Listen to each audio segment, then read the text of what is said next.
ವಿಶ್ವವಿಖ್ಯಾತ ನಾಡ ಹಬ್ಬ ದಸರಾ ಮಹೋತ್ಸವದ ಜಂಬೂ ಸವಾರಿಗೆ ಸಿಎಂ ಸಿದ್ದರಾಮಯ್ಯ ಅದ್ದೂರಿಯಾಗಿ ಚಾಲನೆ ಕೊಟ್ಟರು. ಅಂಬಾರಿಯಲ್ಲಿನ ಚಾಮುಂಡಿ ದೇವಿಗೆ ಸಿಎಂ ಪುಷ್ಪಾರ್ಚನೆ ಮಾಡುವ ಮೂಲಕ ಚಾಲನೆ ನೀಡಿದರು. ಕಲಾ ತಂಡಗಳ ಜೊತೆ ಸಾಗಿದ ಜಂಬೂ ಸವಾರಿ ಅರಮನೆಯಿಂದ ಬನ್ನಿ ಮಂಟಪದವರೆಗೆ ಅಂದರೆ ಸುಮಾರು 4 ಕಿಲೋಮೀಟರ್ ವರೆಗೂ ನಡೆಯಿತು. ಇನ್ನು ಇದಕ್ಕೂ ಮೊದಲು ನಡೆದ ಸ್ತಬ್ಧ ಚಿತ್ರಗಳ ಮೆರವಣಿಗೆ ನೆರೆದವರ ಗಮನ ಸೆಳೆಯಿತು.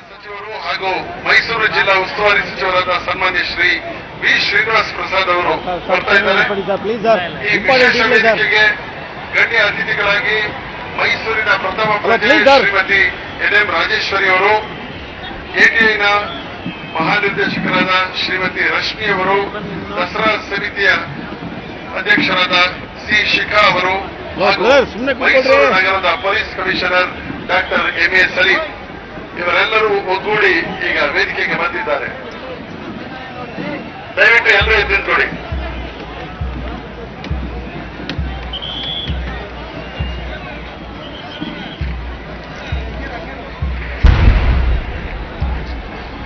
ಅಣ್ಣ ಚೇರ್ ಬಿಡೋಣ, ಯಾರು ಇಟ್ಕೊಂಡು ಉಟ್ಬಿಡ್ರಿ ಅದನ್ನ. ಬ್ರದರ್ ಸ್ವಲ್ಪ ಮುಂದೆ ನಿಂತ್ಕೊಳ್ಳಿ ನೀವು. ಬ್ರದರ್ ಸ್ವಲ್ಪ ಮುಂದೆ, ಬ್ಯಾಗ್ನೂರು ಸ್ವಲ್ಪ ಮುಂದೆ.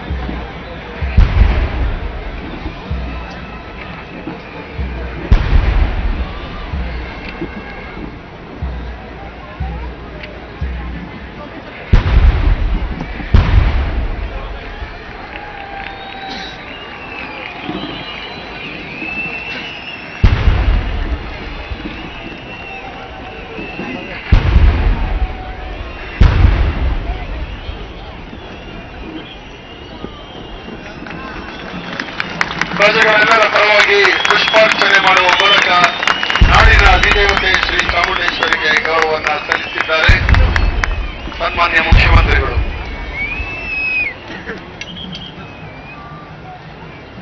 ವೇದಿಕೆಯಲ್ಲಿರುವ ಗಣ್ಯರು ಒಗ್ಗೂಡಿ ಈಗ ಪುಷ್ಪಾರ್ಚನೆಯನ್ನ ಮಾಡ್ತಾ ಇದ್ದಾರೆ. ಪ್ರೇಕ್ಷಕ ಬಂಧುಗಳೇ, ನಿಮ್ಮೆಲ್ಲರ ಜೋರು ಚಪ್ಪಾಳೆ ಬರಲಿ. ನಾಡಿನ ಅಧಿದೇವತೆ ಶ್ರೀ ಚಾಮುಂಡೇಶ್ವರಿಗೆ ನಮ್ಮೆಲ್ಲರ ಗೌರವವನ್ನು ಕೊಡಮಟ್ಟು ನಾವು ನೀಡ್ತಾ ಇದ್ದೇವೆ.